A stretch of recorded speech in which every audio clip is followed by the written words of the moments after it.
Hello again, welcome back to Asgard, and welcome back to Enigmatica 2 Expert. So, it's just been a little bit of time since last episode, not a lot of time.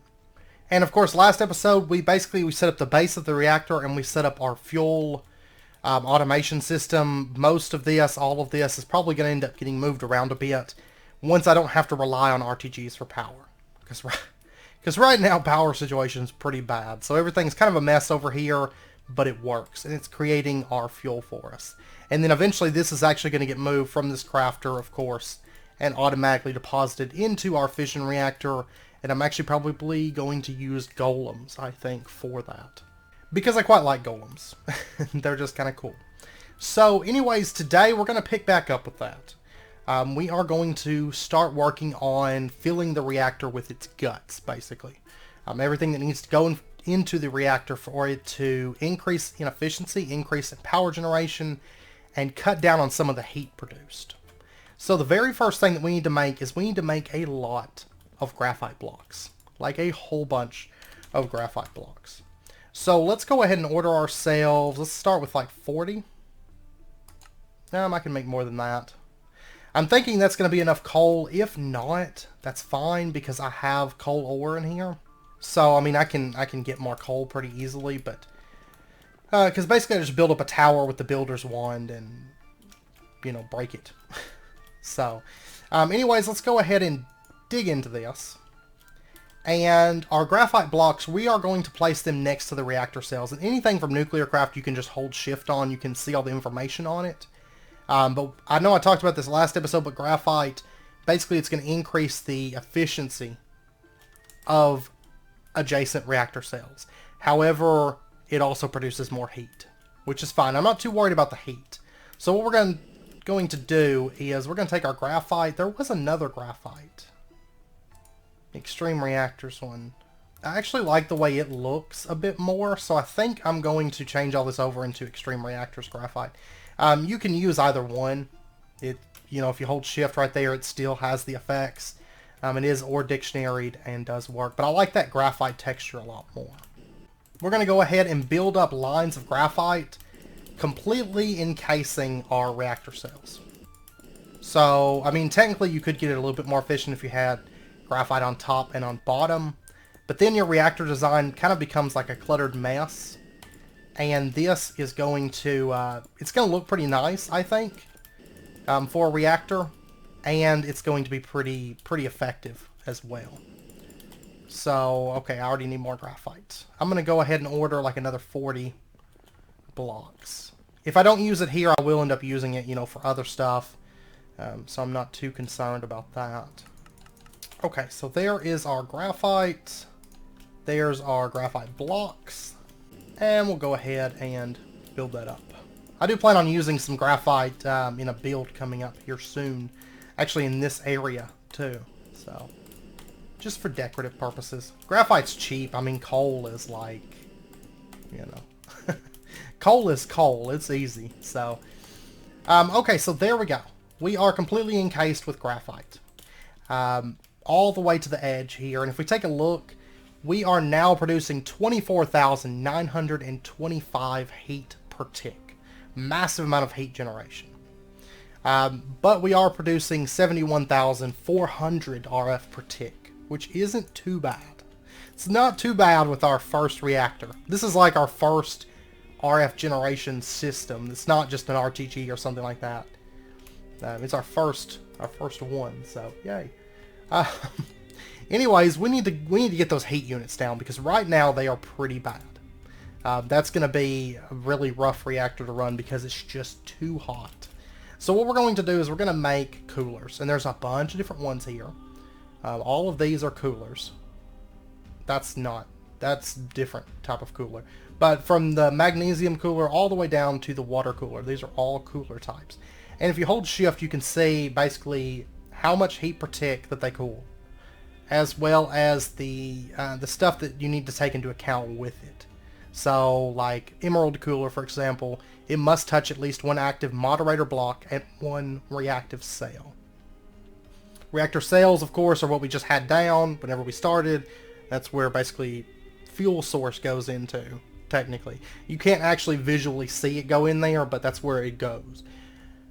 And then you have moderator blocks, which are graphite and barrelite that are your moderators. And then you also, just some quick terminology here, some of these, like copper cooler, it has to touch an active glowstone cooler, an active cooler, or active moderator. Basically that means it's actually taking effect when the reactor's running. So for example, a glowstone cooler is only active when it is touching at least 2 active moderator blocks. Okay, and then you also have reactor casings, like the lapis cooler has to touch a cell and a casing. The casing is the outside of the reactor. So all of this stuff is pretty self-explanatory. The first thing I do suggest you build is 8 Indium Coolers, unless you just have a very specific type of reactor where everything kind of fits in just right.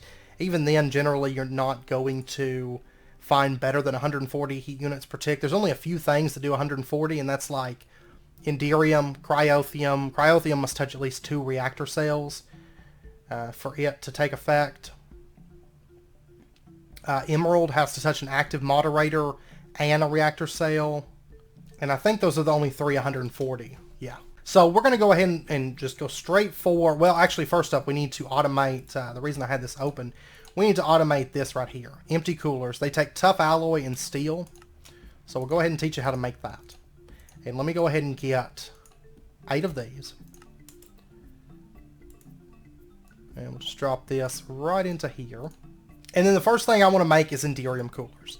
These require a bunch of Indium ingots, and I'm going to want 8 of these things. So I'm going to need a full stack of Indium ingots.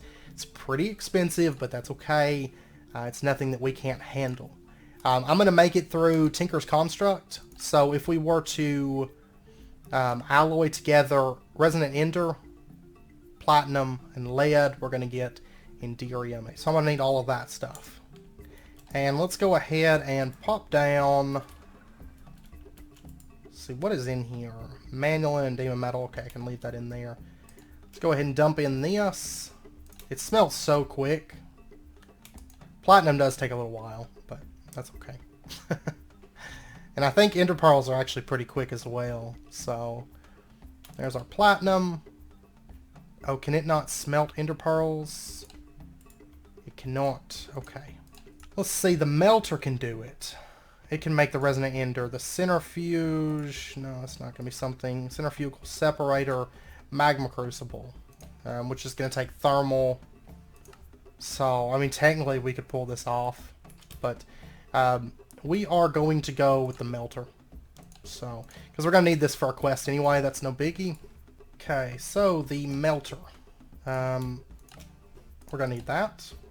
We are also going to need, I think everything else we've pretty much got. I do need to order some of those casings. So there is our melter. And I am going to need an RTG. Okay, we got the hot and spicy advancement. And we completed a quest. We'll take our loot chest. There we go. We're steadily getting through all this. There's a lot of machines. And not all of them are needed immediately. So, we got 2 origin terrariums. Okay, we'll just dump that into there for now. Let's see, I think for right now, let's put our melter down, like, right here. Let me go get a liquid duct. I'm actually just going to take a pressurized fluid conduit, that's fine too. And let's get, I'm going to need an RTG. I'm just going to steal this one for just a minute. We only need this, like, briefly-ish. So, back over to here, let's toss that down. We're going to toss in our ender pearls. They'll start melting down. There we go. We're getting a little bit of resonant ender, and then we can just attach this. Say that you can extract always active. And there we go. It's going to pull it out, and it's going to go into here, and it's going to create somewheres abouts.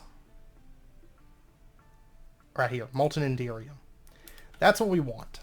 Okay, and this is going to take a little while to run, so... Go ahead and get the rest of this lead melted up. Okay, so there's our first block of Indium. We'll go ahead and dump that out. Yay. it's going to take a little while to make all of this stuff. Because it's just taking, I mean, it takes a little while for these ender pearls to melt down. So we'll probably switch over and work on another type of cooler while this is running. And I do need to make a new ingot cask because we used that one last episode. So I'm going to go ahead and get that pouring out. There we go. And our Enderium, there's another block of it. Okay, and I just need to pop down here and check on this like periodically. Now, while we're waiting on that, I'm also going to want to make, let's see, we're going to want quite a few of these. Let me go ahead and order like 40 of these coolers. Oof. Okay, wait a second. Let me order 20. Okay. I've got this thing running. There's 64 ferroboron. And I can run this together with some more lithium. Luckily, I know where more of the Nuclearcraft materials are, because we're burning through those things. Let's get ourselves those 20 coolers. And let me pop down here. Let me go check on this. I want to keep an eye on it. Okay, I want to make quite a few of these Glowstone Coolers. And these, we're going to need to make...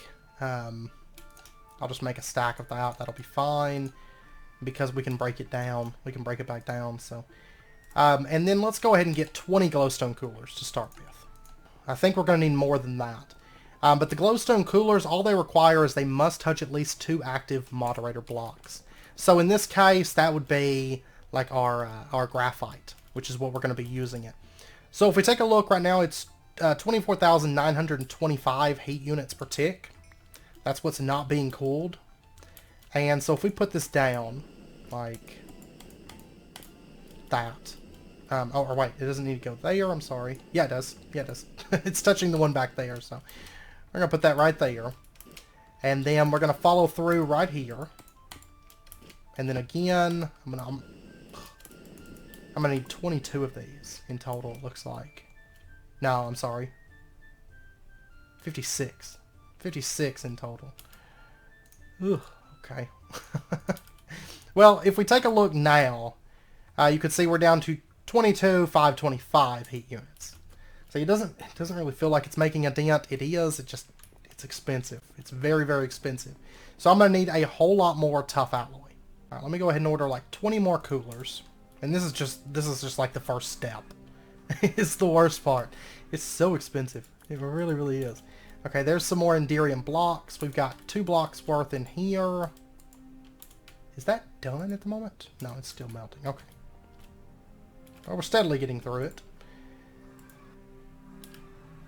And we're going to go ahead and break these down and get our Enderium ingots. And of course these then we are going to take and we're going to make some Enderium Coolers. Altogether, like I said, we're going to need 8 of these. And what these require is they just require that they touch exactly 3 reactor casings at exactly 1 vertex. Okay, and that's why I wanted to go ahead and make 8 of these. They're really good to just go ahead and just craft them because you're probably going to need them.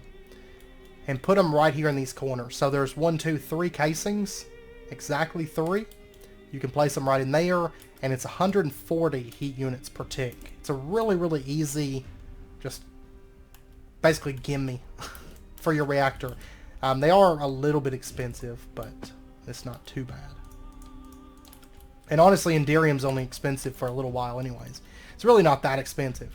It's just, I haven't made Enderium yet. So, if we take a look now, we are down to 22,105 heat per tick.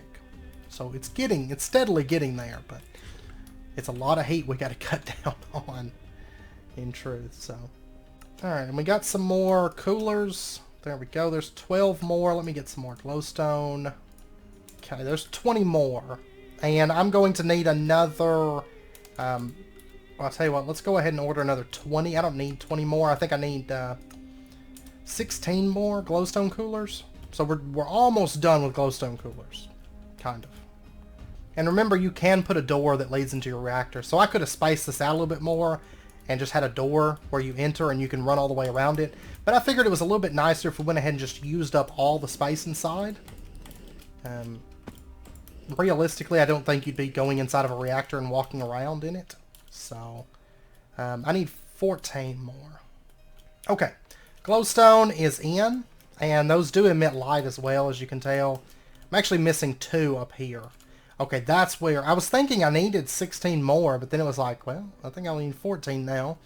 But I was actually missing 2 there at the top. So once again, altogether, you need 56. For this design, you need 56 glowstone coolers. This build is a bit expensive on materials, I will say that. Especially for, like, starting out, but...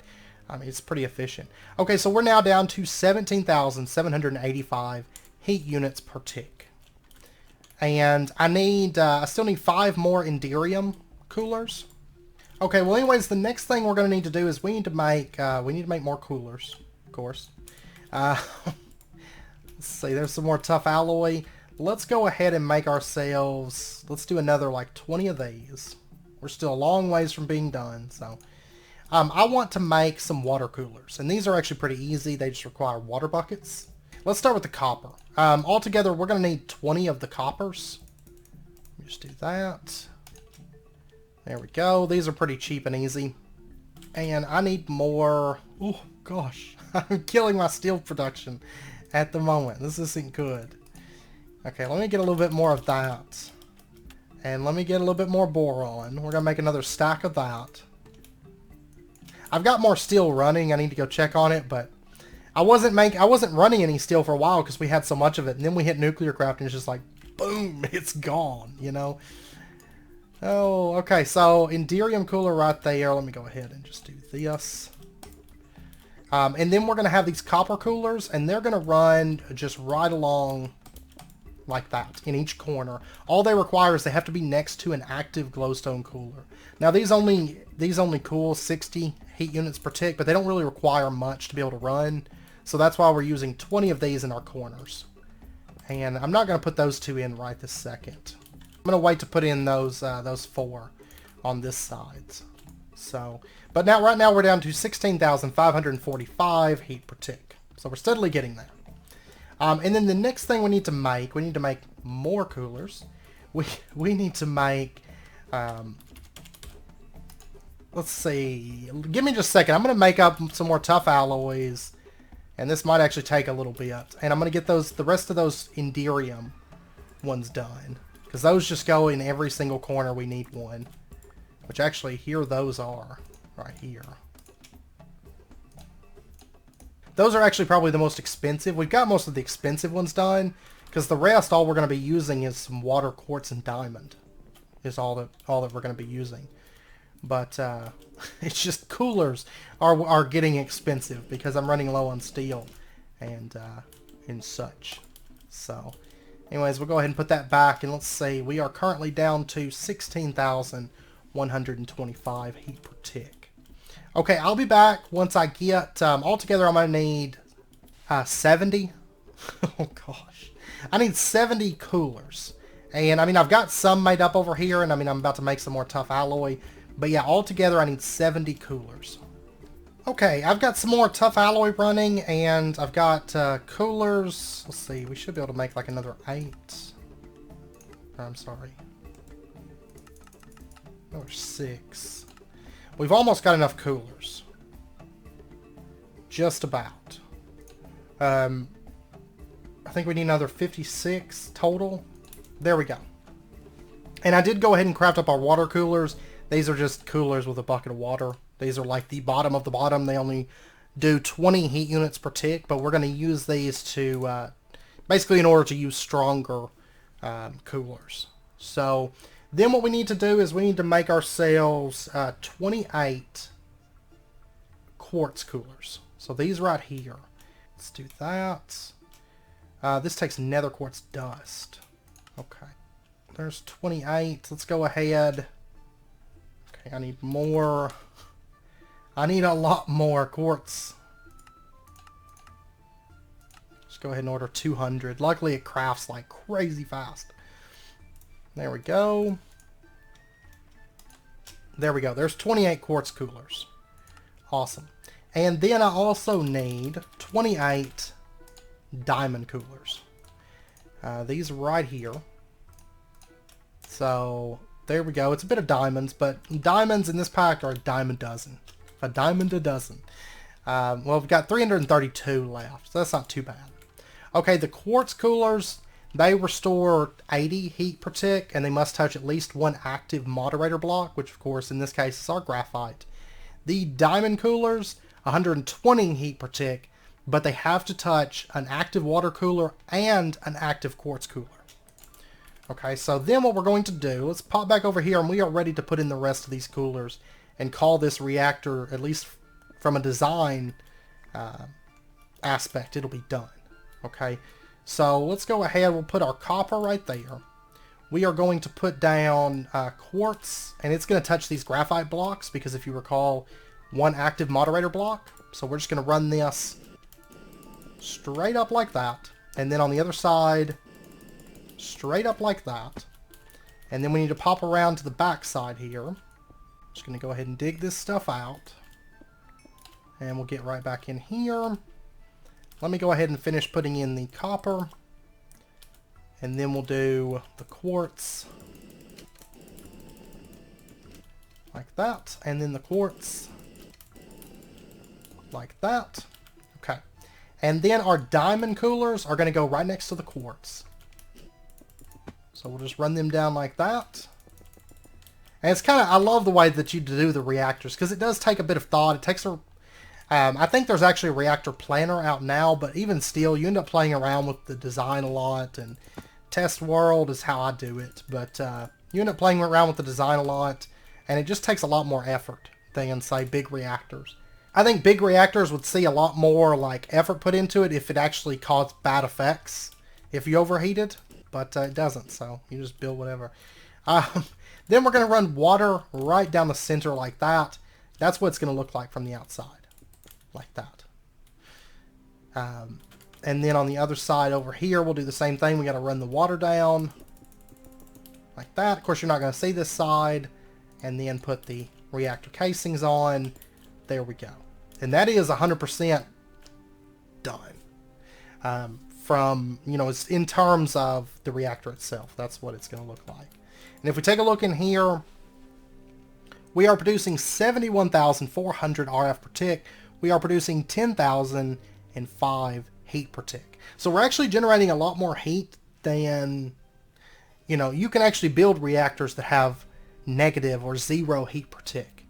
Those can run 24/7 nonstop and never have to toggle off. This one, like I mentioned last episode, is going to be one that we have to toggle off.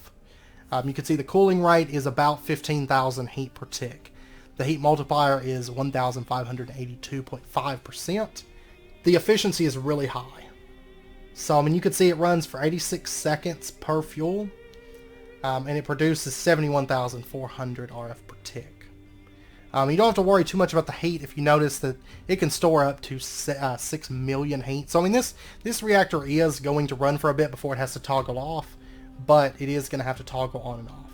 So that is something that you have to bear in mind. But we're going to set up redstone to control all that. That's not an issue at all. Okay, and there is one other thing that I would like to craft in terms of the reactor. And that is I would like to make a reactor port. Just one of these. Very, very simple. I am going to need one more of these. And a reactor port, of course, once again, you can hold shift on these and see everything. You can't put it on the top or the bottom, but any of the sides is fine. And basically the reactor port, it's kind of like, if you think of it in terms of like a drawer controller system, for example, it works a lot like a controller slave. Like if this Fission controller is the drawer controller, then the reactor port would be the slave. And you can just plug this in and you can access its inventory. You can also access its energy through that port.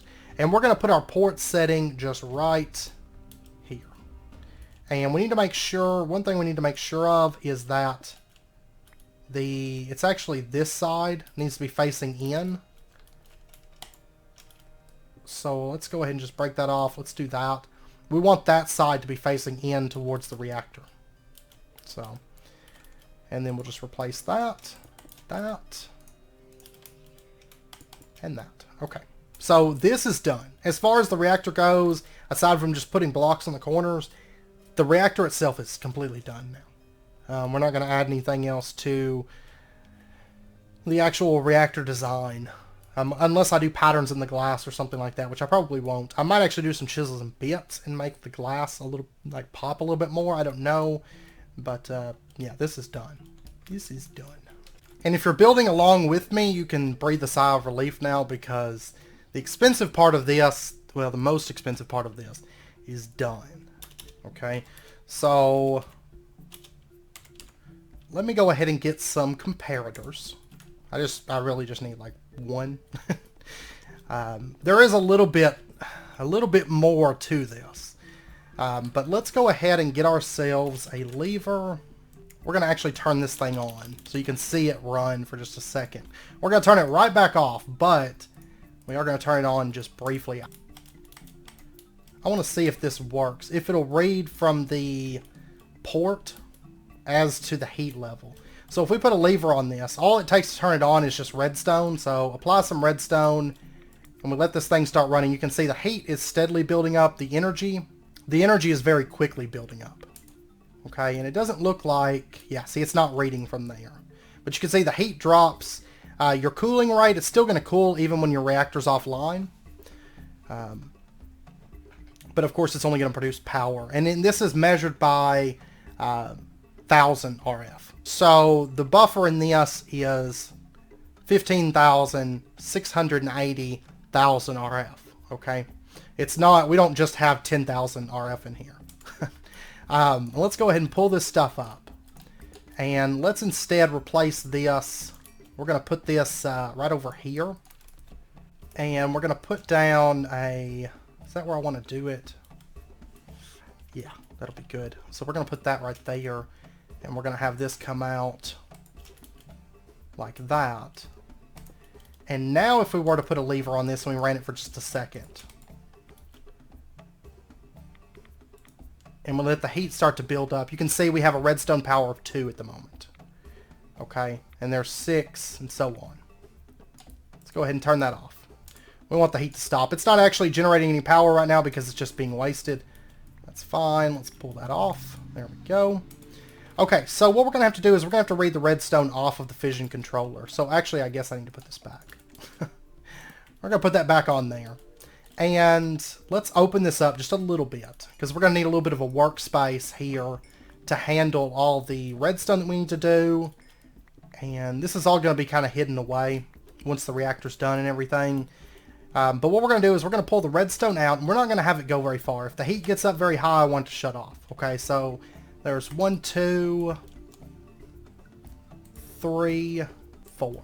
Okay, once it gets up to a heat of like 4% or 4 out of 15 on the heat percentage, it's going to shut off. Okay, so we're going to have this come out, and then what we're going to do is we need to make ourselves, does this have gates, like AND gates and stuff, or do I just need to make one? Well, actually I think RF Tools could probably do it, but it's just as easy if we just set one up, like just an AND gate. Okay, the first thing we're going to do is just put a redstone torch right here. So if this heat is high enough, like it's up to a 4 redstone power, it's going to shut off this redstone torch. Very, very simple. Basically just to invert the redstone signal coming out of this. So this is now applying a signal. And then we need to handle the power. Okay, there's a little bit involved with this. So what we're going to use is we need to make ourselves a power monitor from Ender.io. Okay, we're actually not going to be able to do the power monitor yet, because we're going to need to be able to get, to make the industrial machine chassis, we need industrial die blend and simple machine chassis, titanium alumide, infinity bimetal gear. This stuff's not too bad, but the hardened cell frame is where we're going to struggle at the moment, because we don't have any of this stuff set up. I mean, we could. It's not that bad to make, but that's a whole lot of stuff to get into the power monitor. Okay, so since we're not going to go for the power monitor, it's a little bit steep for us. We are going to be going for machine frames from RF Tools anyways, because I would like to get the power cells available, and they're actually not that bad to do. So I tell you what, instead of going for this stuff, the Ender.io side of stuff, we're going to hold off on that. We're going to go for the machine frames, and then we're going to make an RF monitor, which kind of does the same thing. Power monitor is a little bit better. like the Ender IO one, but the RF monitor can still be used to the same effect. So it'll probably be next episode before we get this all done. Most of this we've got. We've got that, we've got that, we've got that. We can do that. The range add-ons just take plastic. There's not a way to turn rubber into... Let's see, dry rubber. No. We're going to have to actually make... We're going to have to actually get it through the latex processing unit, which is fine because actually the... If we take a look inside of here, we actually have a latex processing unit. This came from a quest reward a bit back. So we'll go ahead and take that. We are going to fully automate this later on. But for right now, we need to craft ourselves a tree fluid extractor. Just one of these right here. We're going to need an iron gear. I need to get this whole section. I'm waiting right now until we get power before I actually start plugging all this stuff up. I mean, this room is actually set up for automation that we're going to be doing here soon to automate like gears and stuff. But it's just a matter of getting the power that we need before I actually start plugging all this up, because my AE2 system can't handle much more. So there's our tree fluid extractor. And if we take a look, I think the quest book actually has in the industrial foregoing. This quest right here, basically your introduction quest. So we're going to go ahead and grab that. Industrial foregoing manual. Then they want us to get a tree fluid extractor, which we've already done. There we go. And then the latex processing unit we've done. So there we go. There's another loot chest. And we can make rubber, basically, at this point. Let's go ahead and open these. Sausage and bread. And mint chocolate chip ice cream. Awesome. And let me pop down to the IC2 area. I'm pretty sure that RTG is done at this point. So I can steal that back. And then we're going to need some type of wood. I don't know. We have some rubber wood. But we've got a lot of oak wood. I'll use this. It's not as efficient, but it's fine. It's perfectly fine. So we're going to put our RTG setting right there. Our tree fluid extractor is going to set... no, I want it setting right here. And then if we take this oak wood and we place it down, it's going to start extracting the latex from it. And after a while, it will break the wood. You can see that there is some cracks forming inside of there. I've automated this. We're going to automate it. It's simple to automate, just a block placer to keep it, you know, oak wood down. That's fine. And then we're going to set a latex processing unit right here. And this, whenever we give it that fluid, which let me get our fluid ducts, let me get servos, set that right there, put that on there, and we're going to say ignore, and it's going to pull the latex over, and always active, that's good, okay. And to make the rubber, I can't remember how much it actually takes to do that. But we're also going to need some water. So let's go ahead and grab a infinite water source. We'll just put that like right here. There we go. It's starting to get water, and it's taking that water in the latex. I think it's 200 millibuckets. No. 150 millibuckets, I think. Or 50 millibuckets. How much water you need? Okay, it's 80 millibuckets per tiny dry rubber. Okay. Let's go ahead actually and make a placer. Just any kind of auto placer. Okay, and we're just going to set this up like right here. No. I want it facing in this direction, please. There we go. This is an easy way to automate it. We're going to say always on, oak wood, and then if this oak wood gets broken, it gets replaced, and then it keeps running and making latex. And then we can just feed the oak wood into there. That's basically just a simple automated system for making the rubber that we need. Okay, now back to the machine frames that we need. Which actually there's a quest, right, for this stuff. Let's see. Rubber. We need a tiny dry rubber, a dry rubber, and plastic before that quest is completed. Okay, well anyways, the range add-ons just take plastic. That's really it. The machine cases, we've already got those. They're being created with replication, so that's not a problem. Pink slime is the other issue. Okay, and to do this, we are going to need to get oh, I can't remember what the name is on here. The mob slaughter factory. That is what we need, the mob slaughter factory. So let's go ahead and we're going to make this right here. We are going to need a couple pieces of plastic. That's fine. I'll get those. Let's dump those into there. Those into there. Okay, and then we just need the gold gears and the plastic. That's all that we need. I'm going to go ahead and make a few gold gears. Yeah, see, this hasn't even broke through a single piece of wood. So, and you can actually, if you don't want to waste your wood, you can have it break and replace like every, like, I don't know, 30 seconds or something like that. You can do that as well. But anyways, let's go ahead and grab this. This isn't going to be quite enough, but this will get us started. We'll go ahead and craft it into dry rubber. And then this dry rubber, we can take and just smelt it, and that's how we get plastic. Okay, so I just need just a few more pieces of that tiny dry rubber, and we'll have enough. There we go. Let's count that.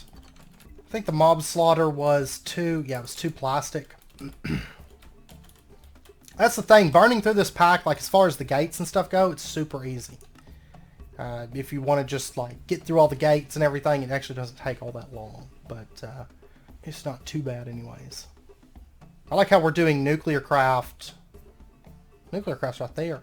It's weird that it comes before big extreme reactors. I don't know. I love Nuclearcraft. I don't know that we'll do a whole lot with big reactors, but we will set up at least one just for making plutonium, even though we can make plutonium with plutonium. So, honestly, the mob slaughter factory we're only going to use probably right here. Is probably all that we're going to do. Just long enough to get a bucket of pink slime. It's not something that I feel like we need a lot. Because, of course, you can take, in modded, of course, you can take your pink slime, you can capture it and replicate it, you know, make more of it. That works just fine, but I'll show you an even easier way to do this. So let's go ahead, let's pop upstairs, and we're just going to smelt this real quick. There we go. And real quick, I mean real quick. And our plastic sheets are done. This quest should be done. We'll go ahead and take our loot chest. And then the mob imprisonment tool, we've done that. So we can go ahead and take a loot chest for that. And I think that's really all that we've gotten. Okay, let's go ahead and make our mob slaughter factory, which might complete a quest. Okay, I don't see a quest for this.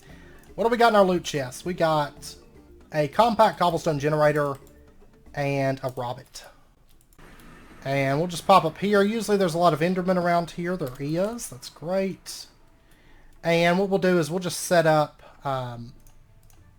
mob slaughter factory right there. That's fine. RTG. And then we'll just start looking at Endermen. And they're going to come running over here, and then pow, they're going to die. There we go. And I'll just kite them around here. There we go. A range add-on might be good too. Okay, we've already got 160 millibuckets of pink slime. That's great. And I can probably just hover here.